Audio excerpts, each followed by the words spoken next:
Hey, who are you? What do you want?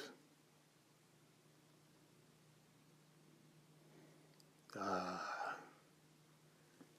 I see it in your eyes. You want to park your brakes. You want to use your e-brake to flip a Yui.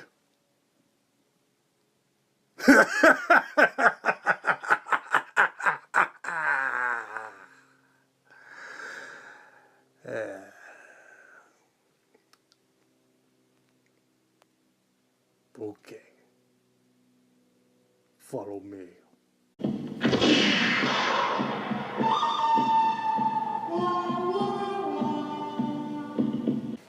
All right. Thank you for coming back. This might be part 2 of the brake saga. So, parking brakes, emergency brakes, very useful and fun when used properly. So, as I was saying when I left off, the Fiat 500 Abarth mounts their brakes behind the rear axle of the rear wheels. Our cars, my car, the Lancia Scorpion, Fiat X19, whatever, mounts them in front of the rear wheels. So that causes some issues with parking brakes. So ostensibly what you need to do is swap each caliper, swap the left caliper to the right side, right caliper to the left side, so that you have the brake bleeders, the brake hoses going down properly into the top of the calipers. What swapping them side to side unfortunately does is it screws up the cable routing and the mechanisms for the parking brake and emergency brake, whatever, just both. I'll refer to it as the e-brake from now on to save time. So in this orientation, in front of the axle, the carrier for the parking brake cable, e-brake cable, goes in here and actuates the lever on the wrong side of it now. So what we need is to reverse this mechanism. We could clock it on the caliper body, but there's a little bit of issue with that. The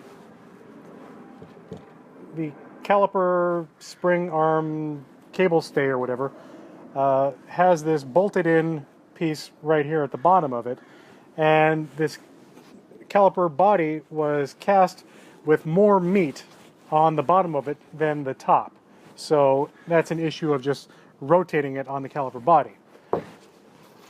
Ideally, in this situation, what we're going to have to do is to take and swap the cable mechanisms side to side so that this mechanism now goes on this one and vice versa, so that the cable will run into that way and actuate it like so. So I figured out that this is possible to do this.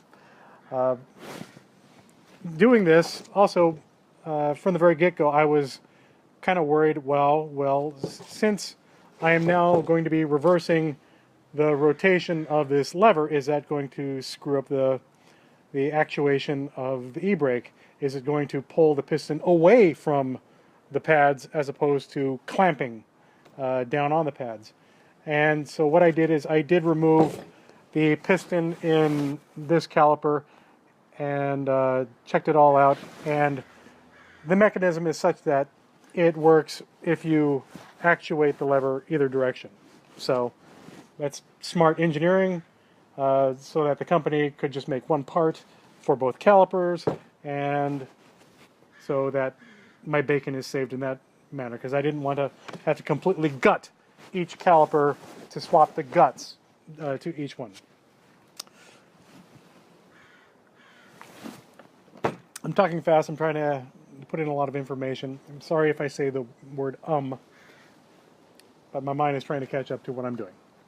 So what we're going to do right now is we're going to do the swap. I did spend a little bit of time yesterday making a tool to do this swap. Unfortunately, I'm still in the backyard here, and everything is a little bit muddy and leaves are dropping. It's not muddy, it's just dirty. So first thing to do is to remove the spring cables. Da-da-da. They don't, you know, a little bit of exercise, a little bit of moderate care when doing this. You don't want the cables flying up in your eyes. Then we have these the cable holder bolts that are cast into the body. They use a T30 star drive, FYI. And just out of posterity and cover my ass, I'm going to get a Sharpie and mark the relative positions of these so that I kind of get close. So I will be right back. So I'm back, and yeah, I took a Sharpie and sort of marked the relative position of the stock actuators. At this point, it's probably a good idea to review what the system on the Scorpion and Fiat X19 is. So this is, of course, the passenger side rear wheel, brake hose and everything going into the top of the caliper. The e-brake mechanism is mounted on the side and on the bottom of it and kind of actuates that way. So I don't have my Scorpion ones because I sold them, but basically it's the same principle.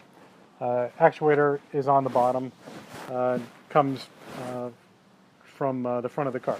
So we want something similar to that, at least. Yeah, so let's disassemble these guys and find out where we are and what we can do. This is all real time. Oh, reality TV. I'm not a big fan of reality TV. Even though it's quite dramatic in many ways, I find it to be tiresome and pointless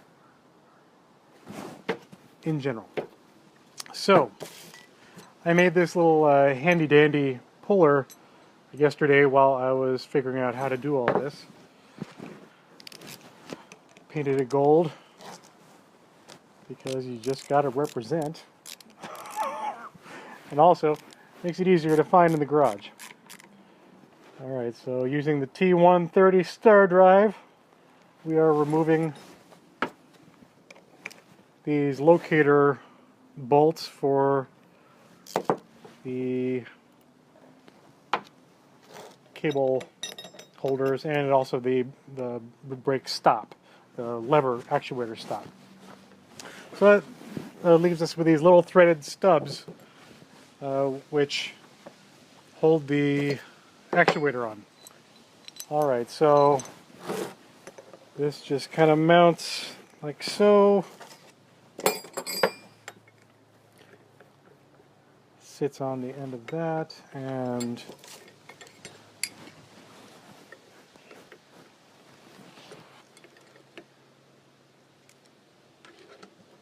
gently crank this until the actuator lever pops off the armature.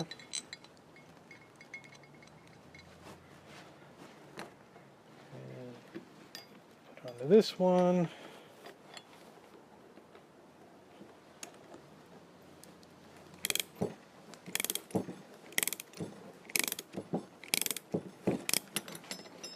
Okay.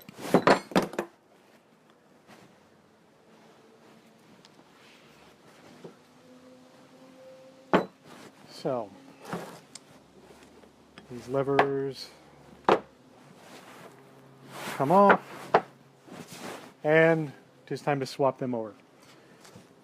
You can see how there is that sort of meteor cast-in area for the bolt to be tapped into. We're going to be retapping the bolt on the other side or somewhere else. So to take this side and place it on, trying to figure out a good spot for it, because there is the bleeder here and there is the hose here. So if we wanted to go all the way so that the brake cable kind of came in high and actuated that, that might not be the best, because there is the brake hose going down there. We could place the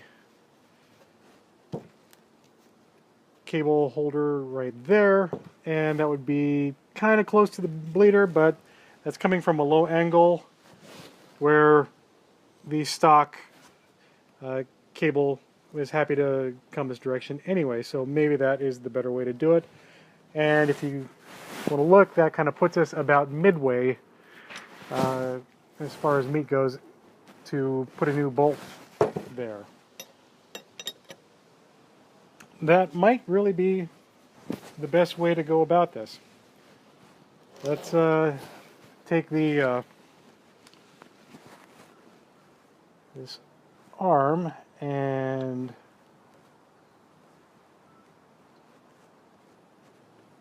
test where that will be happy, because these splines, you don't want to, you know, cut new splines into the actual lever arm.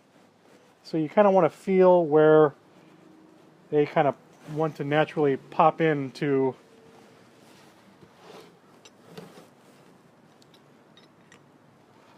be happy. Okay, so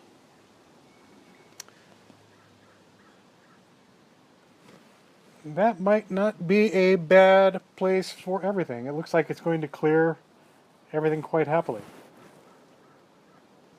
Now this arm is a little bit preloaded against the cable holder, so I kind of want to match that. Okay, so let's do a close up. Can we see that?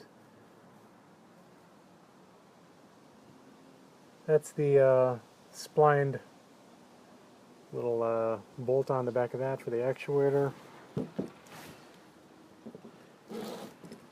And here I'm going to be kind of marking where this goes. We'll do a little scribe circle.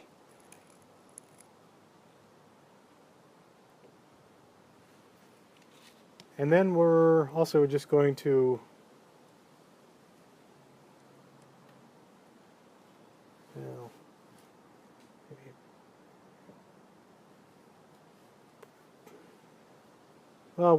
I think we should because I ramble about this. I'm not going to be like marking or punching a hole to drill it like right in the center. I'm going to go a little bit off so that there is that little bit of preload.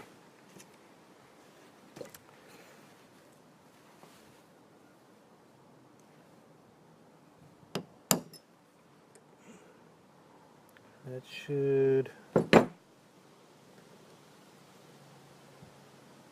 yeah, that's about right. So, and I'm going to put that there and put this one on this side.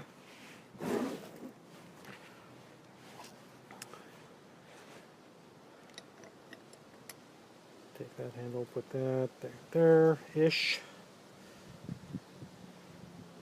And now feel for where that spline is going to be most happy.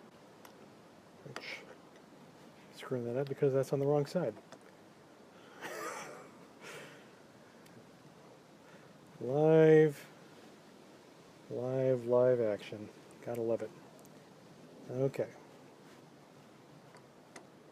So that's where that spline feels like that's going to be happy. I'm going to scribe right there.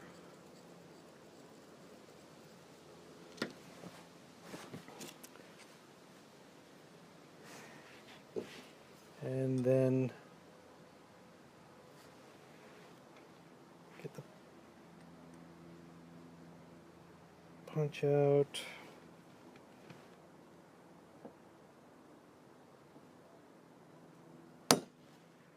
For that.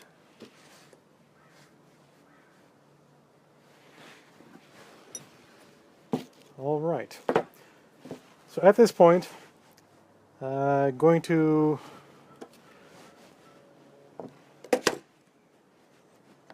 remove this, remove that, and measure the depth of this hole so that we can figure out how deep to drill this hole without going all the way into the caliper body and rupturing the caliper. So that is how deep I can go. Let us now move to the drill press. Alright, so what we do need to do before we move on to that is break the calipers down a little bit so that we can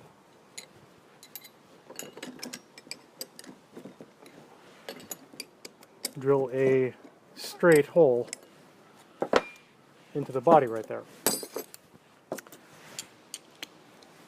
So 13 millimeter nut.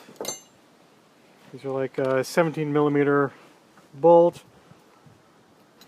I didn't have a thin enough wrench, so I'm using an 11/16 for some reason that is thinner than the 17 millimeter. So just a little bit of Loctite on these pin bolts. So pop that off. Take off the caliper, and that way we can place the piston face on the drill press table so that it is square so we can drill our hole. Alright, anyway, I used a smaller drill bit to open up that little punch mark I did so that it would guide this, what is this, 11/64 inch bit. A little bit happier down here. So I think we're ready to continue with this.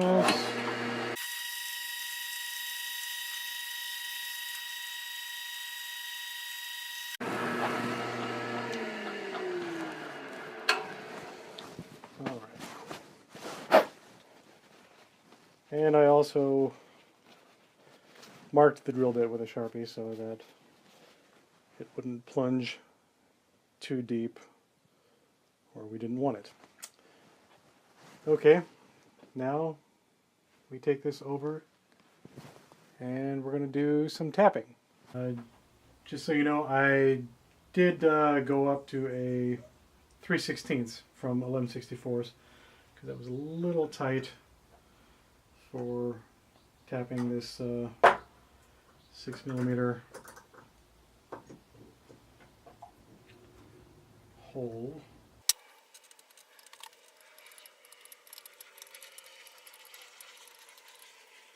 I'm not even actually getting the action properly there. Okay, that's better.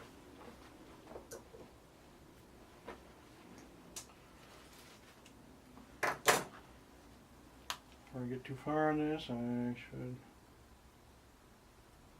Mark a stopping point.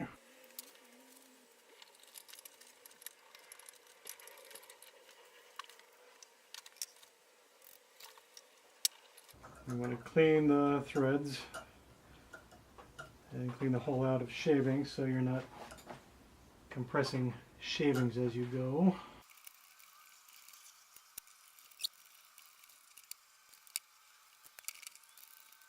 I think that's got it.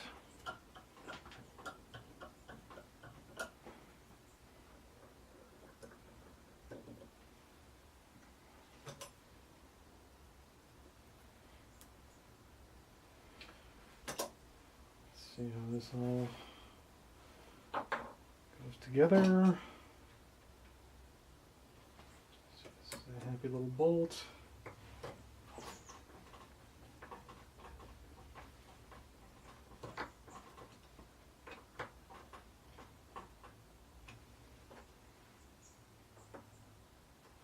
And it seems like that is going to be just fine. Good.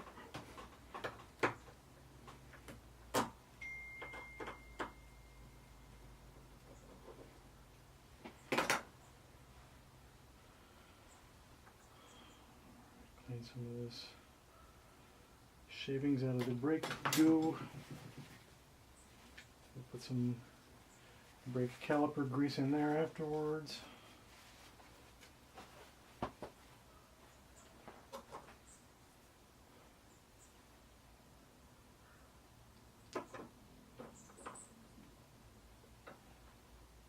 And just for posterity, that heavily goes together.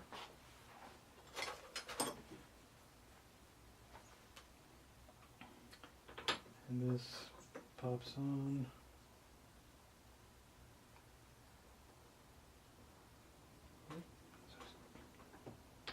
I'm going the wrong one. With a little bit of preload. Score! Okay, so through the magic of television, these two new holes are drilled and tapped. I saved you the boring second one because, yeah, that wasn't really doing anything for me. We are now ready to reassemble the calipers.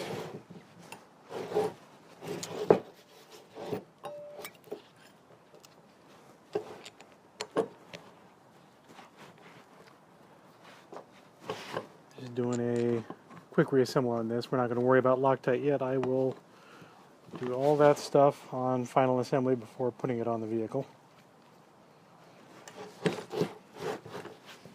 So,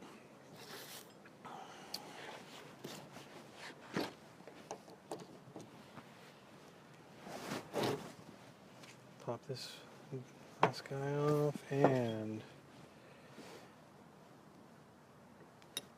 this one goes right there, and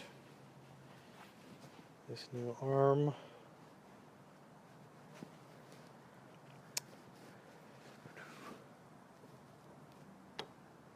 fits right like so.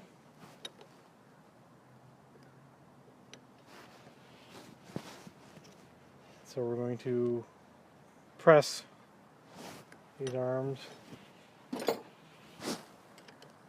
the actuators back on to their bolts using the nut that we had before, so that presses that down nicely back on its splines.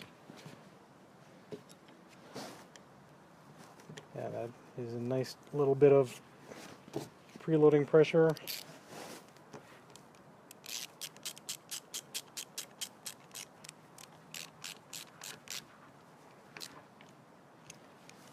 Pops that on. Have I been shooting stuff in focus or not? Because today's been a long day, and when you're doing everything by yourself, you sometimes don't pay attention to everything that you should. Okay. Now this arm goes back on to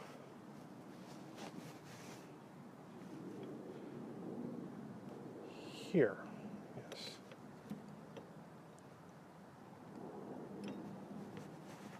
Perfect. Sitting on those splines.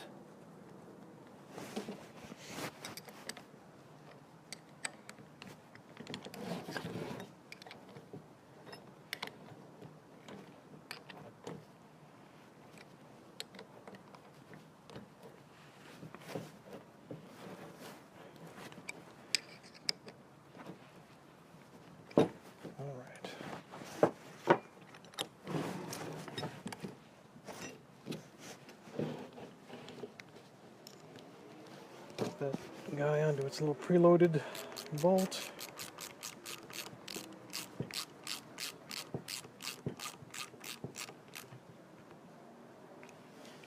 I will also Loctite those two guys later on. Springs. Ready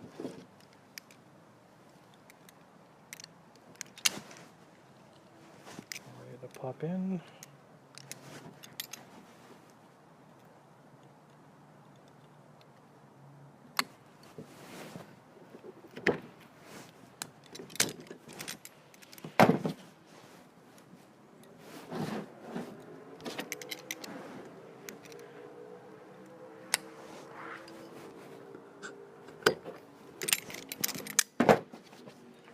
And we now, finally, at the end of this long day, have rear brake calipers oriented to be mounted in front of the wheel of a car, so that's the car's pointing this direction.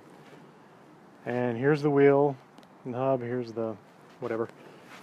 Hoses go in, brake bleeder is right there.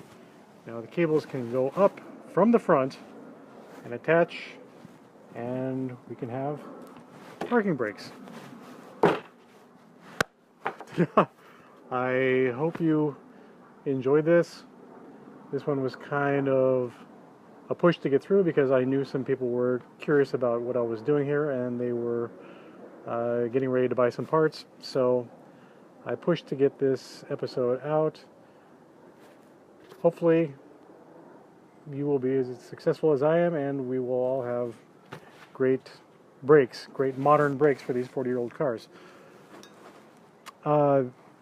It is true that what I am doing is adding unsprung weight to these vehicles.